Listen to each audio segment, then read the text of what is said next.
Hi friends, எல்லாருக்கும் வணக்கம். நாம் இன்றைக்கி இந்த வீடியோவில் ப்ரெக்னன்சி டைமில் எடுக்கிற அனமலை ஸ்கேனை பற்றின ஃபுல் டீட்டெயில் தான் பார்க்க போகிறோம். கர்ப்ப காலத்தில் 5வது மாதத்தில் எடுக்க வேண்டிய முக்கியமான ஸ்கேன் தாங்க அனமலை ஸ்கேன். இந்த ஸ்கேன் பார்த்தீங்கன்னா கர்ப்ப காலத்தோட 18 வாரத்துலேருந்து 22 வாரத்துக்குள்ளே தான் எடுப்பாங்க. அதாவது 5வது மாதத்தில் இந்த ஸ்கேன் எடுப்பாங்க. இந்த ஸ்கேனில் குழந்தையோட வளர்ச்சி, உடல் உறுப்புகளோட வளர்ச்சி எல்லாமே இதில் top to bottom inch by இன்ச்சாக க்ளோஸாக மானிட்டர் பண்ணி செக் பண்ணுவாங்க. இந்த ஸ்கேனில் குழந்தையோட பிரெயின் டெவலப்மெண்ட்டை பார்ப்பாங்க. அதாவது பிரெயின் டெவலப்மெண்ட் கரெக்டாக இருக்கா, இல்லை பிரெயினில் அதாவது மூளையில் ஏதாவது குறைபாடு இருக்கான்னு பார்ப்பாங்க. ரெண்டாவது விஷயம் ஃபேஸ் பார்ப்பாங்க. அதாவது குழந்தையோட முகத்தில் உதடெல்லாம் கரெக்டாக இருக்கா, இல்லை உதடில் ஏதாவது பிளவு இருக்கா, அதாவது உதடு கட்டாக இருக்கா அப்படின்னு பார்ப்பாங்க. அதுக்கு கிளிஃப்லிப் பேலட்னு சொல்லுவாங்க.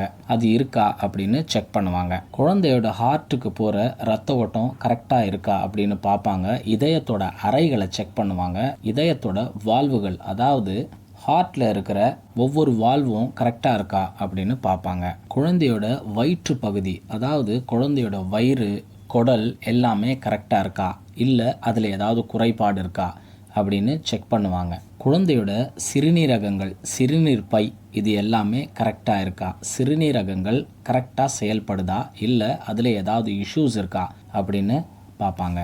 முக்கியமான ஒரு விஷயம் என்னன்னு பார்த்தீங்கன்னா குழந்தையோட முதுகெலும்பு, அதாவது ஸ்பைனல் கார்ட்.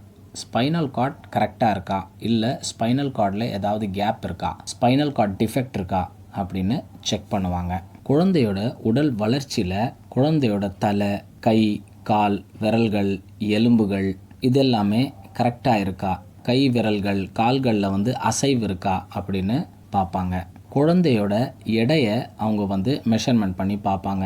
5th மந்த்துக்கு தேவையான எடை குழந்தைக்கு கரெக்டாக இருக்கா, குழந்தை சரியான வளர்ச்சியில் இருக்கா அப்படின்னு இது எல்லாமே அவங்க ரொம்ப க்ளோஸாக மானிட்டர் பண்ணி செக் பண்ணுவாங்க. நஞ்சுக்கொடி, அதாவது பிளாசண்டாவோட பொசிஷன் கரெக்டாக இருக்கா அப்படின்னு பார்ப்பாங்க. நஞ்சுக்கொடியோட பொசிஷன் மேலே இருக்கா, இல்லை கீழ் நோக்கி இருக்கான்னு பார்ப்பாங்க. கீழ் நோக்கி இருந்தால் அது ஆபத்தை குறிக்கும். அதனால் அது எல்லாமே செக் பண்ணுவாங்க. குழந்தையை சுற்றி இருக்கிற பனிக்குட நீர், அதாவது அம்னியாட்டிக் ஃப்ளூயிட்னு சொல்லுவாங்க. அந்த பனிக்குட நீரோட அளவு கரெக்டாக இருக்கா அப்படின்னு மெஷர்மெண்ட் எடுத்து பார்ப்பாங்க.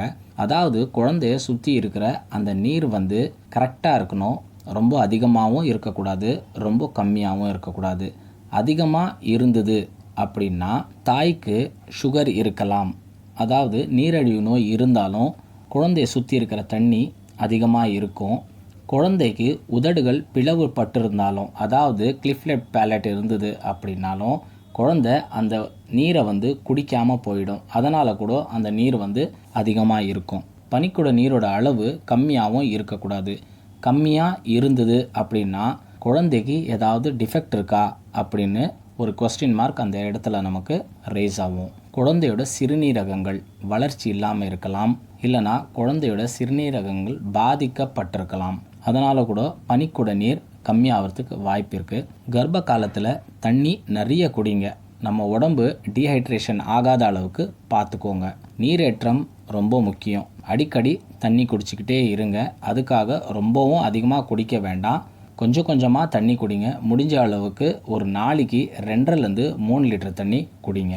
கர்ப்பப்பை வாய், செர்விக்கல் லென்த்து, கர்ப்பப்பை வாயோட நீளம் செக் பண்ணி பார்ப்பாங்க. செர்விக்கல் லென்த் கரெக்டாக இருக்கா அப்படின்னு பார்ப்பாங்க. இந்த ஸ்கேன் முக்கியமாக எதுக்கு எடுக்கிறாங்க அப்படின்னா பிறப்பு குறைபாடுகள் ஏதாவது இருக்கா அப்படின்னு பார்க்கறதுக்காக தான் இந்த ஸ்கேன் எடுக்கிறது. இந்த அனமலை ஸ்கேன் கர்ப்ப காலத்தில் 5வது மாதத்தில் எடுக்க வேண்டிய மிகவும் முக்கியமான ஒரு ஸ்கேன். இந்த ஸ்கேனுக்கு போகிறீங்க அப்படின்னா தண்ணி கொஞ்சம் குடிச்சிட்டு போங்க. முடிஞ்ச அளவுக்கு அந்த ஸ்கேன் உங்களுக்கு ½ அன் ஹவரில் இல்லை 1 ஹவரில் முடிஞ்சிடும். அப்படி இல்லைன்னா சில பேருக்கு அரை நாள் கூட ஆகலாம், இல்லை ஒரு நாள் கூட ஆகலாம். ஏன்னா குழந்தை பொசிஷன் காமிக்காமல் இருக்கிறதுக்கு நிறைய வாய்ப்பு இருக்குது. சில நேரத்தில் குழந்தை திரும்பி படுத்திருக்கும், முகம் காமிக்காது, ஸ்பைனல் கார்ட் காமிக்காது. இதனாலேயே உங்களுக்கு டிலே ஆகலாம். அதுக்காக தான்.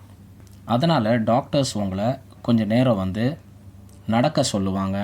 நடந்ததுக்கப்புறம் மறுபடியும் கூப்பிட்டு உங்களை ஸ்கேன் பண்ணி பார்ப்பாங்க. பாப்பா கரெக்டான பொசிஷனில் இருக்கா அப்படின்னு. பாப்பா கரெக்டான பொசிஷனில் இருக்குது அப்படின்னா உங்களுக்கு ஸ்கேன் ஈஸியாக உடனே முடிஞ்சிடும். பொறுமையாக இருங்க. இந்த ஸ்கேனுக்கு போகும்போது பேனிக் ஆகாதீங்க. அதாவது எந்த டென்ஷனும் எடுத்துக்காதீங்க. ஸ்கேன் உங்களுக்கு நல்லபடியாக வர்றதுக்கு வாழ்த்துக்கள். இந்த வீடியோ உங்களுக்கு பிடிச்சிருந்தா எங்கள் சேனலை லைக் பண்ணுங்கள், ஷேர் பண்ணுங்கள், மறந்துடாமல் சப்ஸ்கிரைப் பண்ணிக்கோங்க. தேங்க்யூ.